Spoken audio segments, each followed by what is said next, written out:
Il n'y a aucune petite lampe verte qui me disait vas-y fonce, hein. Je veux dire, il n'y avait rien, quoi. À part mon envie de changer et j'avais pas l'impression de repartir à zéro parce que j'étais pas vraiment monté très haut, quoi. Je m'appelle Thomas, j'ai 42 ans, je suis entrepreneur. J'ai commencé par faire des pizzas dans les petits camions et puis dans des guinguettes et puis maintenant dans des restaurants. Avant, j'étais intermittent, j'étais un peu JRI, un peu tout, un peu rien et j'ai tout changé à l'âge de 37 ans. Et j'en suis très heureux. J'ai fait des études de cinéma. Moi, ce qui me plaisait, c'était l'image, vraiment. J'ai essayé de travailler dans le cinéma, ça m'a pas forcément, le côté hiérarchie m'a moyennement plu. Au bout d'un moment, j'ai fini par travailler dans la télé. J'étais cadreur pour des émissions de télé. Juste avant ça, j'ai été monteur. Et avant ça, j'étais JRI. J'ai fait un peu de pub, j'ai fait un peu de news. Et j'étais jamais été très convaincu par ce que je faisais. J'étais pas super bon et j'étais pas passionné. J'avais l'impression de m'emmerder, de m'ennuyer depuis des années. Je voyais pas un but très alléchant, quoi. Mais par contre, le contact et les gens que tu connais, c'est assez important. Ça crée des liens. On va boire des coups, il y a toute une vie autour. Mais à côté de ça, souvent, on est intermittent. Et quand on est intermittent, c'est sympa à 25-30. À 32, ça allait moins. À 35, ça allait beaucoup moins. C'était bien, mais c'était pas mon truc. C'était pas mon truc. Ce que j'aimais le moins, c'est qu'il me semblait faire seulement une partie d'un parcours.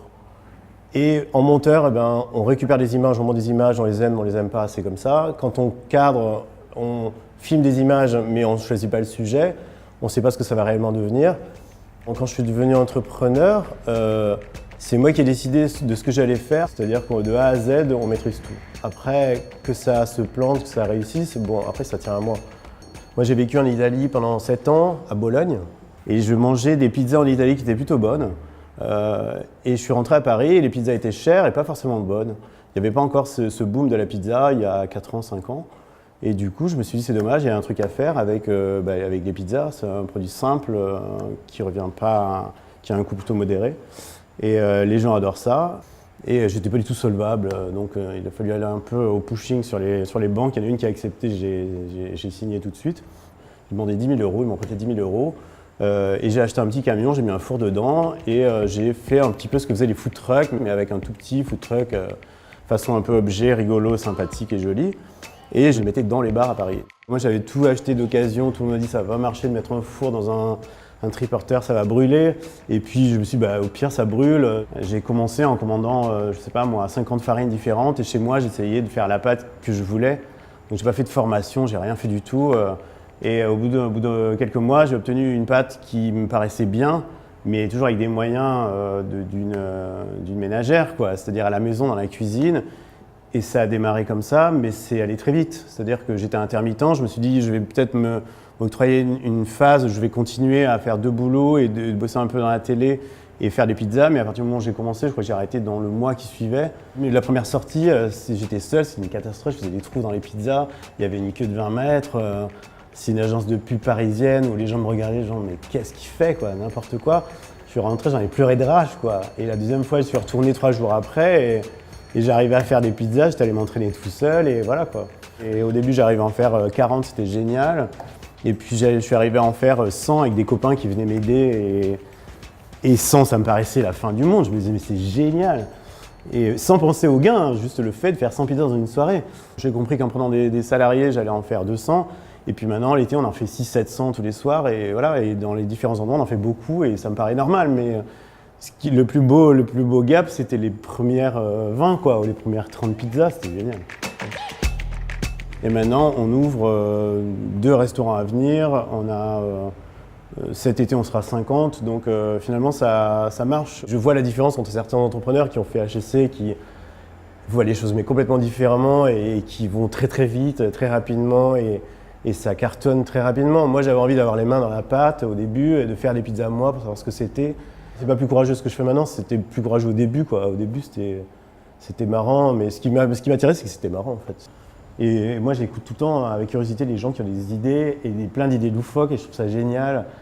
Il y a un moment où, hop, ça marche, on est peut-être au bon moment avec la bonne personne. Ça tient un peu de choses aussi, je pense, non? Moi, il aurait fallu que le banquier qui n'a pas vu que j'étais à découvert, qui m'a prêté 10 000 balles, et les gens, alors que les autres ont dit non, et peut-être qu'à un moment je me suis dit, voilà, Ça va pas marcher. Parce que maintenant, si je devais faire ce que j'ai fait, je le referais jamais. Je trouve ça assez... j'étais séparé, j'avais déjà un enfant, j'avais un deuxième enfant, jeune. J'étais intermittent, donc j'étais pas non plus richissime. J'ai commencé à faire des pizzas à 37 ans, je pense qu'on ne dit pas j'ai décroché le truc du siècle. Hein. Cette phrase, on l'a entendue 20 fois, mais quand on fait pas, on se risque pas. Et quand on fait quelque chose, on se met un peu à nu. En tout cas, moi, j'ai senti comme ça. Il n'y a aucune petite lampe verte qui me disait vas-y fonce. Hein. Je veux dire, il n'y avait rien, quoi. À part mon envie de changer. Et j'avais pas l'impression de repartir à zéro parce que j'étais pas vraiment monté très haut, quoi. Et ce qui est intéressant, moi, ce qui m'intéresse, c'est le parcours. Si je devais en rester à un restaurant, je sais que ça m'embêterait probablement comme la télé, peut-être. Hein. Mais une fois que ça fonctionne et que j'ai compris comment ça fonctionne, là, il y a une possibilité d'évolution qui est liée à moi, à la réussite du projet. J'avais pas cette impression avant. Je pense que ma plus grande fierté, c'est de la première fiche de salaire. C'est bête, mais de payer quelqu'un, je trouvais ça génial. J'ai toujours fait les choses de façon instinctive, peut-être inconsciente, et c'est ce qui fait qu'on passe le pas. Et je me suis pris au jeu de l'entrepreneuriat. Mais je crois vraiment pas que ça soit adapté à tout le monde. Et c'est pas un but en soi. Je trouve que souvent c'est surestimé. C'est tellement casse-gueule, c'est compliqué. On peut perdre facilement de l'argent, on peut en gagner aussi beaucoup. Mais je veux dire, c'est vraiment pas fait pour tout le monde. Il y a des gens qui ont énormément de talent à rester, à continuer dans sa boîte. Moi, mon père est resté toute sa vie dans la même boîte. Il était directeur juridique et à chaque fois qu'il m'en parlait, je me disais c'est génial, c'est génial. C'est impossible pour moi, mais je trouve que c'est génial parce que lui, il était amoureux de son boulot et jusqu'à la fin, il a pris sa retraite heureux. Donc je pense il n'y a pas qu'une façon d'y arriver. Je réfléchis tout le temps à est-ce que ça me plaît, mais moi j'adore ce que je fais. Il y a 80% des gens qui ont des idées ou qui parlent et il y a très peu de gens qui font. Enfin, c'est ça qui est dommage.